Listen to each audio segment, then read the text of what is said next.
દિવાળીનો તહેવાર દરમિયાન અમારી સિવિલ હોસ્પિટલ રેગ્યુલર ચાલુ હતી અને એ દરમિયાન અમારે લગભગ 8,815 જેટલી ઓપીડી જોવામાં આવી અને એની અંદરથી 1,800 જેટલા દર્દીઓને દાખલ કરીને સારવાર આપવામાં આવી.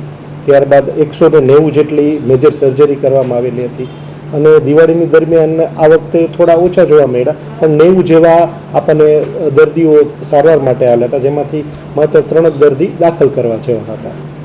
સાહેબ, સ્ટાફની કામગીરી સંતોષકારક છે, શું કહેશો? સ્ટાફની કામગીરી સંતોષકારક છે, કોઈ ફરિયાદ આવવાનો અવકાશ આવ્યો નથી.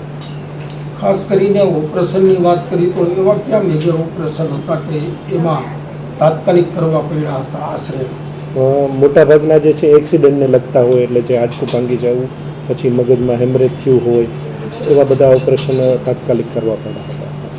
સાહેબ, ઓપીડીને લઈને કયા પ્રકારનું? ઓપીડીમાં મોટે ભાગે જે આવેલા હતા એ એક્સિડન્ટ, શરદી, ઉધરસ, તાવ, એવા બધા કેસ આવેલા હતા. સાહેબ, એક બાજુ ઋતુ પાછી ડબલ થઈ ગઈ હતી, એના હિસાબે કાંઈ?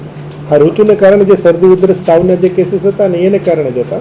બાકી તહેવારોમાં મોટે ભાગે એક્સિડન્ટ, મારામારી એવા જ કેસ આવતા હોય, પણ એને બદલે ઋતુ ચેન્જ થવાને કારણે આ પ્રકારના કેસ પણ જોવા મળ્યા હતા.